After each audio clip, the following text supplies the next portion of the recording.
This is the maddest man over here. Alright, what have I got here, you might ask? This is a year 2000 model Honda CRV. It's not the sports pack, it's just the average POV pack. Anyway, I got this car very, very cheap, and you might be wondering how much. I'll actually state that it was just a bit over, just a bit over $2,000, including the roadworthy and transfer costs. As you can see, good tyres and all. Paint job's still reasonable. The only reason it was cheap is a dent. I don't know if the video will show it there, and a few hail dents on the hood, on the bonnet. There's one about there, you can probably just spot it, and a couple of others that are very hard to see unless you're looking at it from the right angle. Well, you might be thinking, you know, for just over $2,000 that this thing would have a hell of a lot of K's on it. Well, actually no, it does not have a hell of a lot of K's on it, not at all. It actually has less than 160,000 kilometers on the clock, or I think in the miles terms it's less than 100,000 miles.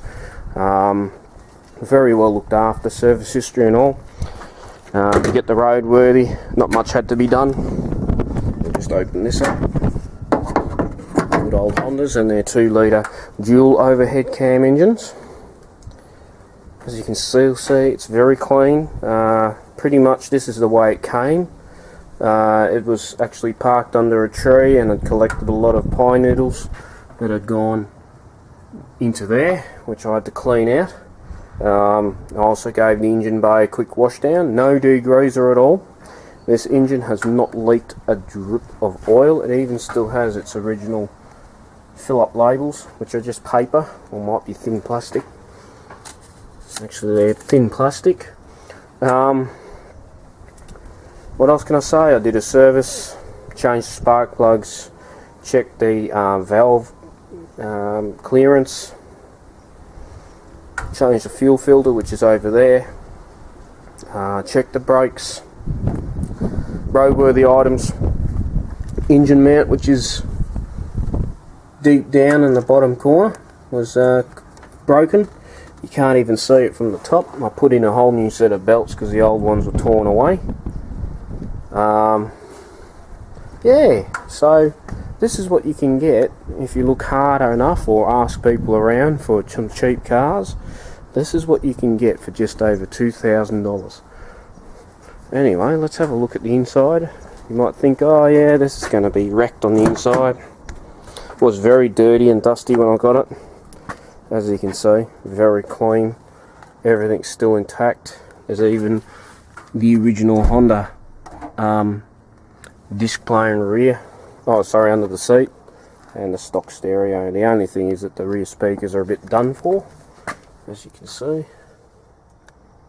159,408. It had a little less when I got it. I've already driven this up into the countryside just for a nice drive. Lift up hatch on the back, and tailgate opens to the side.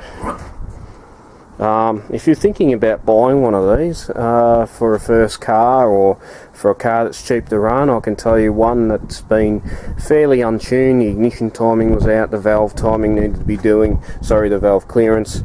This thing was still getting around 520 Ks for a city/urban drive, a mixed drive to 51 litres, and I actually lost about 1.5 litres of fuel when I did the fuel filter. So it's fairly economic for a largish sedanish, or would I say SUV style car. Lots of storage space, as you can see. That actually comes out into a table, believe it or not. Storage pockets everywhere. Even another little storage bin in the door, which I don't know what you do. I don't know what you do with that either.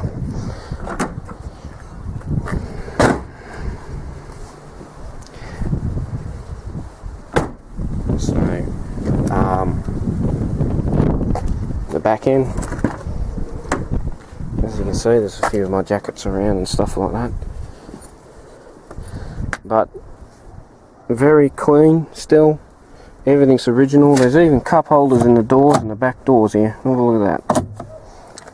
Electric windows right around, SRS airbags, passengers and drivers. If you're looking at the standard model, they had an optional option for ABS brakes, which this one does not have. Automatic on the column. I'm not sure what the manuals do, and sorry about that before, my battery actually ran out in the good old camera. Anyway, I've now charged it, so I'm not sure what the manuals do, whether they mount the gearbox or the gear shift lever in the floor, or whether they have a column shift manual. Anyway, let's start her up, eh? So, one of the things that is annoying in this car, as soon as you shut the door, you can't see where the ignition is at night. But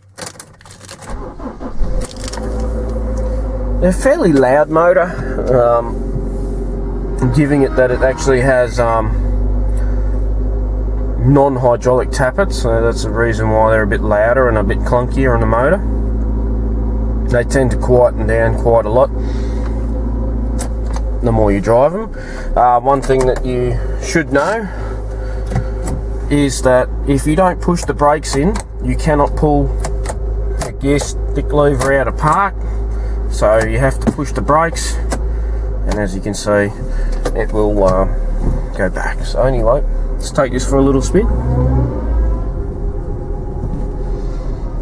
Gearbox whine is pretty normal in these. They're not the best car for insulation. That is one of their biggest cons. Everything else is a ranting rave. Drivability, very much like a small sedan. Maybe a little bit more body sway. Fairly smooth on the road. Engine, fairly smooth. Low speed driving, fairly quiet, but as soon as you get up to about 90 kilometers an hour or 50 miles an hour, you start to hear the road noise, the wind noise, quite a fair bit in this car. Enough power.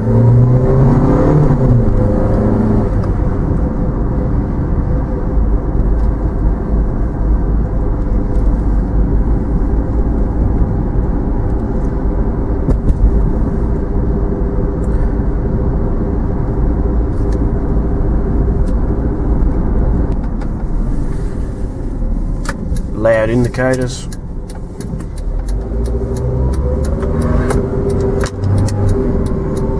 Fully electronic 4-speed gearbox with lock-up torque converter.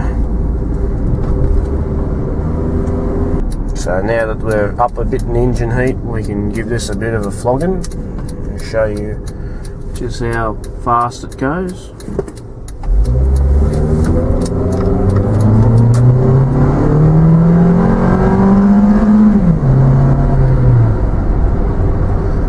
Not the fastest car, but hey, for a small 4-cylinder with a fairly heavy body, it goes pretty quick.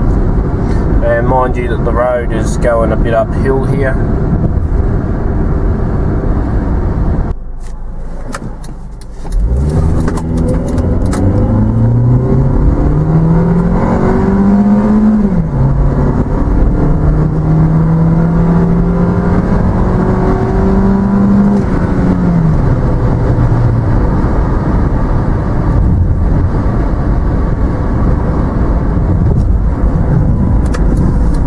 Factory brakes is discs on the front and drums on the rear, just like most smaller cars.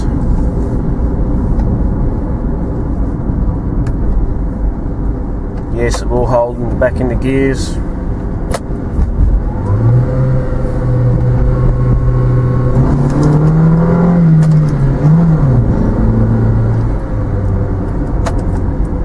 Not the fastest gearbox changes. Certainly if you put your foot down, it will bounce back 2 gears.